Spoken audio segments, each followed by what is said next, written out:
95 ஆண்டுகள் வாழ்ந்த தந்தை பெரியார், எல்லாருமே தந்தை பெரியார் சொல்றாங்க. ஒரு மூளையே இல்லாதவன் சொல்றான் பெரியார் மண்ணா இதுன்னு கேக்குறான். பெரியார் மண்ணுடா. அதுக்கு உதாரணம், ஒரே ஒரு உதாரணம் சொல்லிட்டா, 234 சட்டமன்ற உறுப்பினர் இருக்கிறான்ல, ஒரு பாப்பார் பையனா இருக்கிறானா, இதுதான்டா பெரியார் மண்ணு. இது இருக்கிறான ஆர்.என். ரவி. ஆர்.என். ரவி இன்னும் 2 நாள்ல வந்து அவரை முக்கியமா ஒரு செய்தி வந்திருக்குது. அவர் பயணத்துக்கு எல்லாம் ரெடியா இருக்கிறாராம். எங்க கிண்ணில இருந்து. அது வெளியில சொல்லுவாரா சொல்ல மாட்டாரா தெரியல. நம்ம இருக்கிறார் பேர் மிகப்பெரிய அறிவாளி அண்ணாமலை, அவருக்கு தான் சொல்லிக்கிறாராம். எவனுமே அதை மீறானுங்க. எல்லாருமே பூணூல் போட்டுக்கிறான். நம்ம நினைப்பா சூத்திர நம்மளுக்கு எந்த பூணூல் இல்லையடா, உனக்கும் போட வச்சாண்டா, கல்யாணத்துக்கு பண்ணிக்கிறல, பாப்பா நைட்னு வரல. அப்ப பாப்பா வந்து என்ன பண்றா, உனக்கு பூணூல் மாட்டிட்டு அந்த சமஸ்கிருத சூத்திரனா இருந்தா அது காதல விடக்கூடாது சொல்லிட்டு பூணூல் போட்டு கல்யாணம் பண்ணிட்டு அதுக்கப்புறம் அவுத்துறானே, அதுக்கப்புறம் நீயே சூத்திரம் தான். சூத்திரனா நம்ம பிரைம் மினிஸ்டர் போஸ்ட் நினைச்சுக்கிறீங்களா? ஒண்ணுமே கிடையாது. சூத்திரனா பார்ப்பனே வைப்பாட்டி பையன். மந்திரியா இருந்தாரு தித்துரு சூத்திரன், மத்திய அமைச்சர் இருந்தா மாண்புகு சூத்திரன். சூத்திரன் என்னன்னா நம்ம எல்லாம் பார்ப்பனே வைப்பாட்டி மகன் தெவிடியா பையன். இப்ப மந்திரி ஆகிறாரு வச்சுக்க, அறநிலையத்துறை மந்திரி ஆகிறாருப்பா, மாண்புமிகு தெவிடியா பையன். இப்ப முதலமைச்சர் ஆகிறாரு வச்சுக்க, மாண்புமிகு தெவிடியா பையன், மாண்புமிகு முதலமைச்சர் தெவிடியா பையன். இந்த நிமிஷம் வரல இருக்குது. இல்லன்னு சொல்லு, எங்க மேல வழக்கு போடுங்க.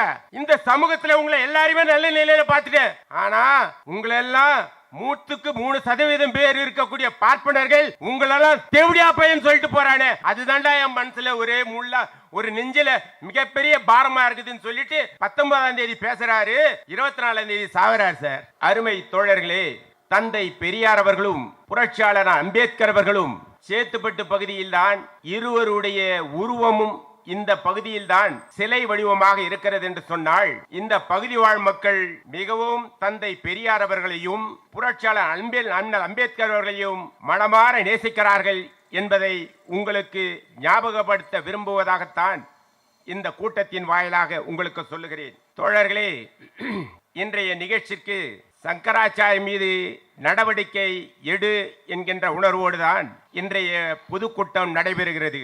இன ஒதுக்கல் என்று சொல்லுகிறார்கள். அதை விட உங்களுக்கு சுருக்கமாக சொல்ல வேண்டும் என்று சொன்னால், அறிவாசான் தந்தை பெரியாருடைய சமத்துவபுரம் என்று சொன்னால் அனைத்து ஜாதிகளை சார்ந்தவர்களும் கூடி மகிழ்ந்து வாழ்வார்கள். அப்படி வாழக்கூடாது என்கின்ற உணர்வோடு சொல்லக்கூடியவன் தான் இன்றைய விஜயேந்திர சரஸ்வதி சாமிகள்.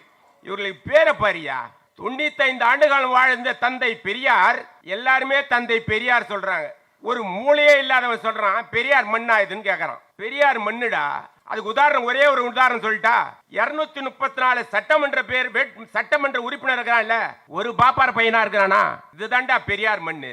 234 பேர் இருக்கிறான்ல, ஒரு எஸ்டி சேகரோ ஒரு கமலஹாசனோ இருக்கிறானா? இல்ல.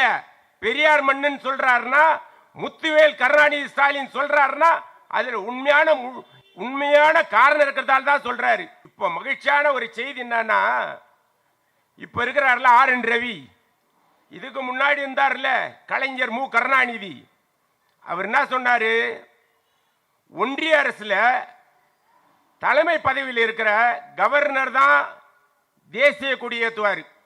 சுதந்திர தினத்துக்கு அவர் தான் ஏற்றுவாரு, குடியரசு நாளுக்கு அவர் தான் ஏற்றுவாரு. அப்ப கலைஞர் பார்த்தாரு, ஏண்டா மக்களால் தேர்ந்தெடுக்கப்பட்ட நாங்க இருக்கும்போது கவர்னர் டெல்லியில தூது வந்தவன் ஏத்துறானா, அவனை ஒச்சி உடங்கிடானாரு. தெரியுதுங்களா? ஆனா அப்படியாப்பட்டவர் பேச வாடா உட்காரு, அப்படியாப்பட்டவர் சொல்றாருப்பா. அப்பதான் சொல்றாரு கலைஞர், ஏய் இனிமே பட்டு தேசிய கொடி ஏத்துறனா ஒரு முதலமைச்சரா தமிழ்நாட்டில் நான் ஏத்துவேன் சொன்ன உடனே ஒன்றிய அரசு முழுக்க எல்லா முதலமைச்சரை ஏத்துறான்னா தமிழ்நாடு ஒரு பாடுண்டா. அதேதான் இன்றைக்கு மிகப்பெரிய வரலாறு. இது இருக்கிறான ஆர்.என். ரவி. இப்ப ஆர்.என். ரவி இன்னும் 2 நாள்ல வந்து அவரை முக்கியமா ஒரு செய்தி வந்திருக்குது. அவர் பயணத்துக்கு எல்லாம் ரெடியா இருக்கிறாராம். எங்க கிண்ணில இருந்து. அது வெளியில சொல்லுவாரா சொல்ல மாட்டாரா தெரியல. நம்ம இருக்கிறார் பேர் மிகப்பெரிய அறிவாளி அண்ணாமலை, அவருக்கு தான் சொல்லிக்கிறாராம். குறிப்பெடுக்க தான் எத்துங்கப்பா. 2வது, இன்னைக்கு சொல்லியிருக்கிறார் நீதிபதி, ஒரு கவர்னரா இருக்கிற மக்களால் தேர்ந்தெடுக்கப்பட்ட 234 சட்டமன்ற உறுப்பினர்களை நிறைவேற்றின ஒரு அறிக்கையை, ஒரு கோரிக்கையை, ஒரு கமிஷனை நீ முழுக்க முழுக்க ஜனாதிபதிக்கு அனுப்புறதில்ல, நீ கோப்பையும் பார்க்கறது இல்ல. இவனுக்கு எந்த பூணூல் போடலாம்? திருவள்ளுவருக்கு காவி போடலாமா வெள்ளை போடலாமா? பூணூல் போடலாமா வேணாமா? இதேடா அவன் வேலை. அதுக்கு அவனுக்கு சம்பளம் குத்து வச்சுக்கிறாங்க. நீ எந்த நடவடிக்கை எடுத்துக்கிற? கொட்டிட்டானா அவன்? நீதிபதி சொல்லிட்டா, உச்ச நீதிமன்றம் சொல்லிச்சா இல்லையா? இனிமேல் பட்டு வேந்தர் யாரானா முத்துவேல் கருணாநிதி ஸ்டாலினும் நான் சொல்லிட்டா வந்தாச்சா? இன்னைக்கு செய்தி மட்டும் சொல்லிடுறேன். இந்த நிகழ்ச்சிக்கு நம்முடைய சட்டமன்ற வேட்பாளர் நானு, தோழர் ராஜன், அருமை தோழர் தட்சிணாமூர்த்தி 3 பேரும் போனோம். சிகாமணியும் கூட வந்திருந்தாரு. ஆனா சட்டமன்ற உறுப்பினர் எந்த செய்தியும் சொல்ல, நோட்டீஸை பார்த்த உடனே நான் வந்துடுறேன்பான்ட்டாரு. இன்னைக்கு ஒரு டிபேட்டுக்கு போயிருக்கிறாரு. கூடிய சீக்கிரத்தில் வந்துன்னு இருக்கிறாராம். நம்மளுடைய வழக்கறிஞர் பேசுறதுக்கு முன்னாடி அவர் வந்துருவாருன்னு காவல்துறைக்கு நாங்க சொல்லிக்கிறோம். அதுக்கப்புறமா நம்மளுடைய தலைமை குழு உறுப்பினர் அன்பு தனசேகர் சேத்துப்பட்டில் நிகழ்ச்சி எங்க நடந்தாலும் எப்ப நடந்தாலும் வந்துனே இருப்பார். அதே போல நம்முடைய வழக்கறிஞர் நம்முடைய ராஜனுடைய இளவல் அருமை சகோதரர் வழக்கறிஞர் இளவசனுடைய ஆசான் வழக்கறிஞர் திருமூர்த்தி அவர்களே, இந்த பச்சைமட்டைன்றாங்களே, இந்த பச்சைமட்டைக்கு பேர் போனவர் யாரானா நம்ம தோழர் மைனர் தாங்க. ஆனால் நாங்கள் கூட ஏன்டா அவனை பேசணும்? அவன் எல்கேஜி ஸ்டூடெண்ட்டாக இருக்கிறான். அவனை சும்மா உட்கார வச்சு 5ஆம் கிளாஸில் திரும்ப உட்கார வச்சிடறாங்க இவங்க. அவன் எல்கேஜி ஸ்டூடெண்ட் தெரிஞ்சு போச்சு. அவனை பற்றி பேச வேண்டிய அவசியமே இல்லை. அவன் தேரவே மாட்டான். அதனால் அவன் பேச்சை விட்டுட்டு நம்ம பெரியார் கருத்தை பேசினா நல்லா இருக்குன்னு சொல்லிட்டு இந்த கழகத்தினுடைய சேத்துப்பட்டு வாழ் பகுதி மக்கள் சார்பாக நான் கேட்டுக்கிறேன். அதே போல் தேன்மொழி அவர்களும் பேச வராங்க. அதே போல் இந்த நிகழ்ச்சியை நான் உடனே சொன்னோடனே ஏற்பாடு பண்ணிட்டோம்.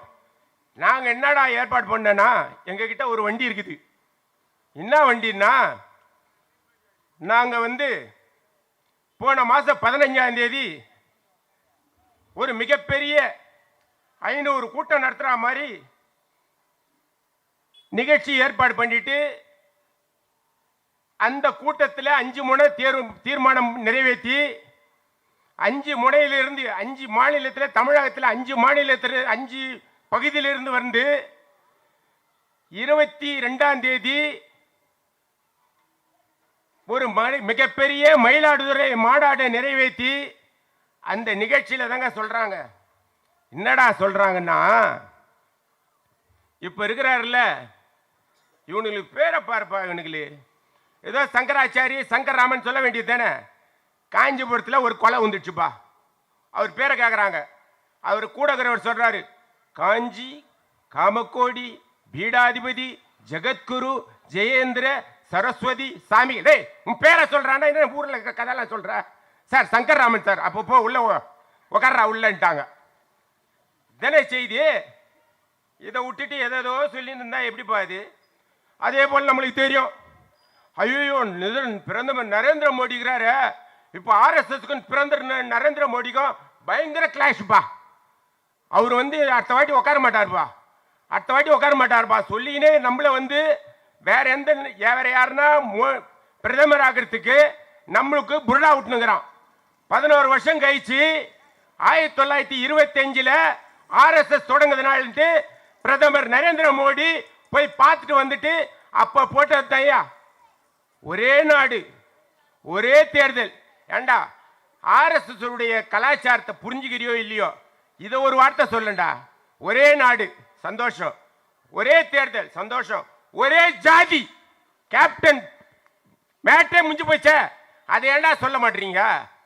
நெத்தியில பிறந்தவன பிராமணன்றீங்க, தொடையில பிறந்தவன சத்திரியன்றீங்க, தோல்ல பிறந்தவன வைசியன்றீங்க, காலில் பிறந்தவன சூத்திரன்றீங்க. இப்போ நம்ம கூட நெஞ்சுன்னு இருக்கிறோம். ஆஹா நம்ம எல்லாம் இங்க உட்கார்ந்து இருக்கிறவங்கலாம் எல்லாம் நம்ம எல்லாம் பார்ப்பானுடைய வைப்பாட்டி பையன் இல்லைன்னு சொல்லிட்டு இந்த பூணூல் போடுறான் பார் சார். பிராமணனுக்கு பருத்தி நூல் தான் போடணுமா? பருத்தி நூல் தெரியல. பருத்தி நூல்லாம் பருத்தி நூல் போடணுமா. சத்திரிய வீராதி வீர வீரபத்திர பேரங்கிறான்ல, அவன் எதிராக போட்டா வெள்ளாட்டு மயிரில் போடணும். அவன் பூணூல் வெள்ளாட்டு மயிரில் போடணும். அவன் சண்டை செய்வானா, முதுவ சொறிவானா. ஆனால் நான் கூட நினைச்சேன் இவங்களாம் உயர்ந்த ஜாதி பொழுது பூணூல் போட்டுக்கிறான்னு. செட்டியா இருக்கிறான் பாரு, அவன் என்னடானா அவனும் பூணூல் போட்டான். இவெல்லாம் உயர்ந்த ஜாதி பொழுது, நம்மளாம் ஒன்றும் இல்லை பொழுதுன்னு நினச்சின்னு. அவன் என்னடா மனு தர்மத்தில் என்ன நூல்றா போடணுன்னா, அந்த மளிகை சாமான் கயிறு கட்டுறான் பார் சார், சனப்பு நூல், அதில் தான் போடணுமா. எவனுமே அதை மீறானுங்க, எல்லாருமே பூணூல் போட்டுனுக்கிறான். நம்ம நினைப்பா சூத்திரம் நம்மளுக்கு எந்த பூணூல் இல்லையாடா. ஏய் உனக்கும் போட வச்சான்டா, கல்யாணத்துக்கு பண்ணிக்கிறல, பாப்பா நைட்டுன்னு வரல. அப்போ பாப்பா வந்து என்ன பண்ணுறான், உனக்கு பூணூல் மாட்டிச்சு. அந்த சமஸ்கிருத சூத்திரனா இருந்தால் அது காதில் விடக்கூடாதுன்னு சொல்லிட்டு பூணூல் போட்டு கல்யாணம் பண்ணிட்டு அதுக்கப்புறம் அவுத்துறானே, அதுக்கப்புறம் நீயே சூத்திரம் தான். சூத்திரன்னா நம்ம பிரைம் மினிஸ்டர் போஸ்ட் நினைச்சுக்கிறீங்களா? ஒன்றுமே கிடையாது சார். சூத்திரன்னா பார்ப்பனே வைப்பாட்டி பையன். மந்திரி இருந்தாரு திரு சூத்திரன். மத்திய அமைச்சர் இருந்தா மாண்புமிகு சூத்திரன். சூத்திரன் என்னன்னா, நம்மெல்லாம் பார்ப்பனே வைப்பாட்டி மகன் தெவிடியா பையன். இப்போ மந்திரி ஆகிறாரு வச்சுக்க, அறநிலையத்துறை மந்திரி ஆகிறாருப்பா, மாண்புமிகு தெவிடியா பையன். இப்போ முதலமைச்சர் ஆகிறாரு வச்சுக்க, மாண்புமிகு தெவிடியா பையன். மாண்புமிகு முதலமைச்சர் தெவிடியா பையன் இந்த நிமிஷம் வரல இருக்குது. இல்லைன்னு சொல்லு, எங்க மேல வழக்கு போடுங்க. ஏன்னா ஒரே ஒரு உதாரணம் சொல்றேன். இந்தியாவுடைய முதல் குடிமகன், ஃபர்ஸ்ட் சிட்டிசன் ஆஃப் இந்தியா போறாரியா ஒரு கோயிலுக்கு வடபுலத்தில். ஏதோ அந்த அவர் என்ன பண்ணாரு, அவருக்காக போயிருக்க மாட்டாரு, அவங்க சம்சார குழந்தைங்கள்லாம் நல்லா இருக்கணுமே சொல்லிட்டு வட மாநிலத்தில் ஒரு கோயிலுக்கு போய்கிறார். அந்த கோயிலுக்கு போன உடனே சொல்றானுங்க, சுத்தி போலீஸ், சுத்தி காவல்துறை எல்லாம் இருக்குது. அதில் நாளே பார்ப்பான் சார், நீ உள்ள வரக்கூடாது பான்ட்டான். இவர் என்ன பண்ணியிருக்கணும், உள்ள வரக்கூடாதுன்னு உடனே, என்னடா என்ன உள்ள வரக்கூடாதுன்ற, இந்தியாவோட முதல் கோடி 140 கோடி மக்களுக்கு நான் தாண்டா தேவை, என்னே உள்ள கூடாதுன்னா மீதி பேர்லாம் என்னடா பண்ணுவே நீன்னு சொல்லல.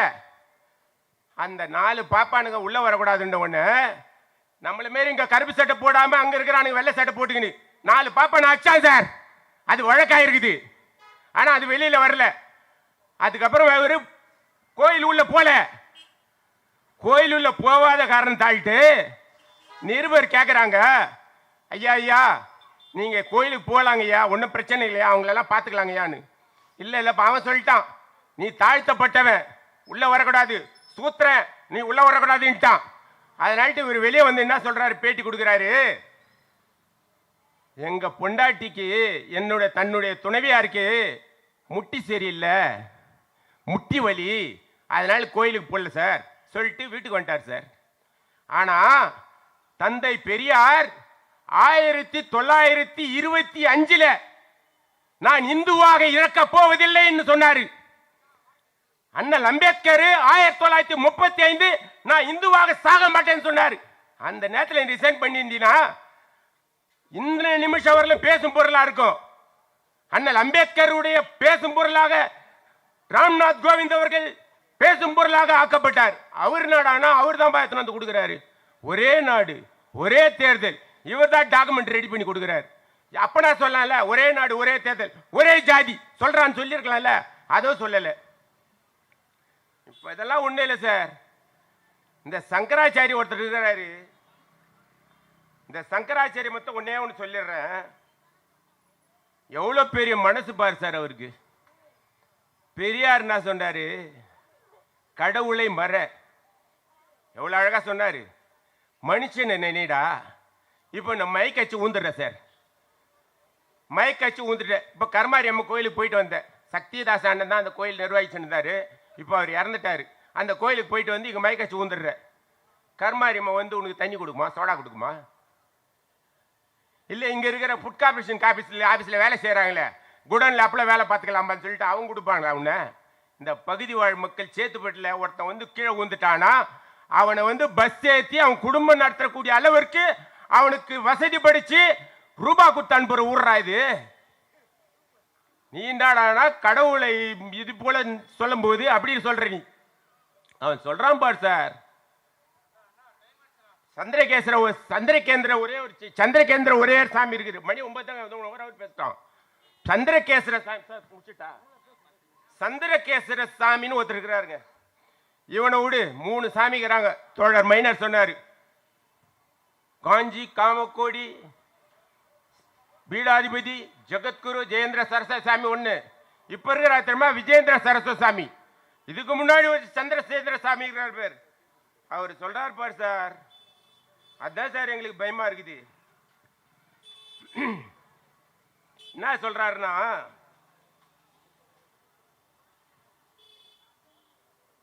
நூத்தி 48வது பக்கம், தெய்வத்தின் குரல், 3ஆம் பாகம், மக்கள் பணியும் தெய்வ பணியும் தலைப்புல நாஸ்திகர்களுக்கு மருத்துவம் செய்யக்கூடாது.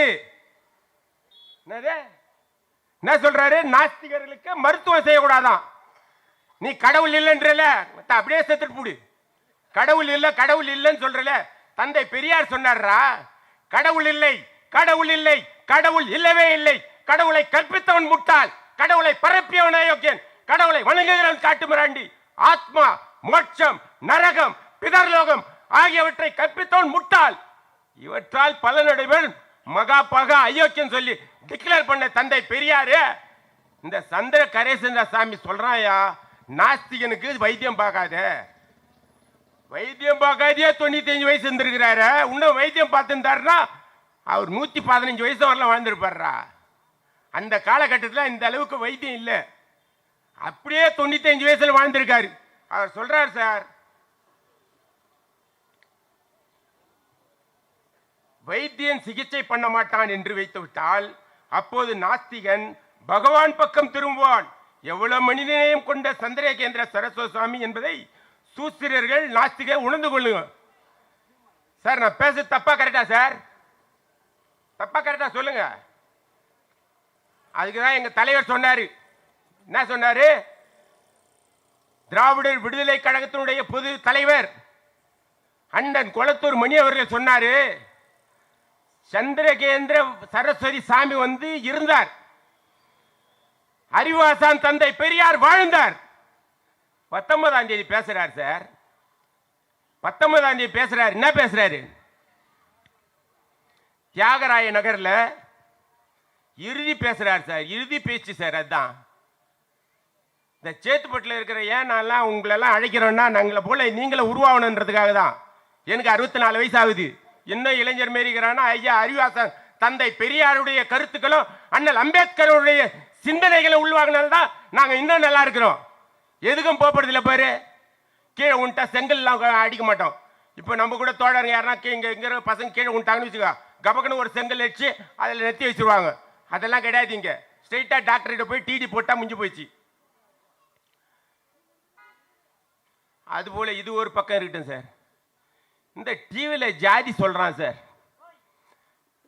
நாடார்களே இங்க வாருங்கள், உங்க சமுதாயத்தில் எங்களுக்கு ஆண் தேவையா பெண் தேவையா? முதலியார்களே வாருங்கள், முதலியார் வகுப்பில் பெண் தேவையா ஆண் தேவையா? வன்னியர்களே இங்க வாருங்கள், உங்கள் குடும்பத்தில் பெண் தேவையா ஆண் தேவையா? அட புறம்போக்கு நாய, இந்த ஜாதி ஒழிக்கிறதுக்காக தந்தை பெரியார் அண்ணல் அம்பேத்கர் அவர்களும் உருவாக்குனாங்க. பெரியார் படத்தை வைக்காம தமிழ்நாட்டில் பெரியார் படத்தை வைக்காம அரசியல் பண்ணுங்கடா. எவனாச்சும் ஏன்டா அரசியல் பண்ண மாட்டீங்க? பெரியார் சொல்லி இருக்கிறாரா, வன்னியர் பொண்ணு வன்னியருக்கு தான் வரணும், செட்டியார் பொண்ணு செட்டியாருக்கு தான் வரணும்னு? ஜாதி மறுப்பு திருமணம் பண்ணாதான் இந்த சமூகம் மேம்படும் சொன்ன ஒரே தலைவர்ரா தந்தை பெரியாரும் அண்ணல் அம்பேத்கரும். எந்த கருத்தை உள்வாங்கிறது இல்லை. இப்போ ஒரு கட்சியை தொடங்கினானா நேரா போயிருது அவங்க கிட்ட. என்ன பொறுப்பா கொடுப்பாப்பா? என்ன பொறுப்புப்பா வேணும் உனக்கு? அவனே கேட்கறான், உனக்கு என்ன பொறுப்பா வேணும்? பொறுப்பு கொடுக்குறது பிரச்சனை இல்லை சார். நீங்க எவ்வளவு சார் செலவு பண்ணீங்க? அதுக்குள்ள ஒருத்தனை காதை கழிச்சிடுவான். பையன் வெயிட்டா ஒன்னு அண்டாடம் காசு அங்கும். சரி வெயிட்டு சார்னா சரி போப்பா நீ ஒட்ட செயலாளர் இருப்பா, அண்டாடம் காசு அவர் கூட இருந்து வேலை செய். இதை தாண்டா பண்ண போறான். எந்த நடிகருங்களும் அவன் பின்னாடி போவாதீங்க. நீங்க நடிகர் கூட போங்க, போங்க, எந்த இயக்கத்திலையும் போங்க. நாங்களாம் 64 வயசு வேறனா ஆகுது. இதுவரையில எந்த கட்சியில நாங்கள் உறுப்பினர் இல்லடா. முழுக்க முழுக்க தந்தை பெரியாருடைய கருத்துக்களை பேசி உள்வாங்கிட்டு உங்ககிட்ட செத்து போறதாங்க வேலையே. உமாபதி மட்டும் என்ன கவுன்சிலர் ஆயிட போறாரா? நம்ம அன்பு தனசேகர் கவுன்சிலர் ஆக போறா இல்ல மேயர் கூட இருக்கிறாரு, இப்போ நல்வாழ்வுத்துறை அமைச்சர் பாசு கூட இருக்கிறார், அதனால ஒரு எம்எல்ஏ அர்த்தமாட்டி ஆக போறாரா? இல்ல யாரு கூட வந்து எங்களுக்கு ஒண்ணுமே இல்லை சார். எங்க மேடையில வந்து நாங்க தான் சார் பேசணும். எல்லாரையும் மேடையில பேச விட்டு ஒரு முஸ்லீம் பேசுறாரு, உங்களை எல்லாரும் இறைவன் துதிப்பாடுன்றாரு. நாங்க தான் கடவுளே இல்லை, எங்களை ஏன்டா துதிப்பாடுற? ஏன் முஸ்லீமை கூப்பிடுறீங்க? தந்தை பெரியார் வாழ்நாள் முழுக்க போராடினவர்ரா. 19/12/1973 பேசுறாரு. உங்களெல்லாம் முதலமைச்சரா பார்த்துட்டு, உங்களெல்லாம் மத்திய அமைச்சரா பார்த்துட்டு, உங்களெல்லாம் உச்ச நீதிமன்ற நீதிபதியா பார்த்துட்டு, உங்களெல்லாம் மிகப்பெரிய அறிவாசான் ஆசிரியரா பார்த்துட்டு, இந்த சமூகத்தில் உங்களை எல்லாருமே நல்ல நிலையில பார்த்துட்டு, ஆனா உங்களெல்லாம் 3% பேர் இருக்கக்கூடிய பார்ப்பனர்கள் உங்களெல்லாம் தேவடியா பையன் சொல்லிட்டு போறானே, அதுதான்டா என் மனசுல ஒரே முள்ளா ஒரு நெஞ்சில மிகப்பெரிய பாரமா இருக்குதுன்னு சொல்லிட்டு 19ஆம் தேதி பேசுறாரு, 24ஆம் தேதி சாவறாரு சார். அப்ப கூட தன் வாழ்நாள் முழுக்க தனித்தமிழ்நாடு தனித்தமிழ்நாடு தனித்தமிழ்நாடு கோரிக்கை வச்ச மிகப்பெரிய அறிவு ஆசான் தந்தை பெரியார். தந்தை பெரியார் தந்தை பெரியார் அவர்களையும் அண்ணல் அம்பேத்கர் அவர்களையும் கருத்துக்களை உள்வாங்கு, நீங்கள் சுகமாக வாழ்வீர்கள். எங்களை போல அல்ல, தந்தை பெரியாரை போல 95 ஆண்டு காலம் சிறப்பாக வாழ்வீர்கள் வாழ்வீர்கள் வாழ்வீர்கள். சேத்துப்பட்டு பகுதியின் சார்பாக நான் நன்றி கலந்த வணக்கத்தை கூறி விடைபெறுகிறேன். நன்றி, வணக்கம்.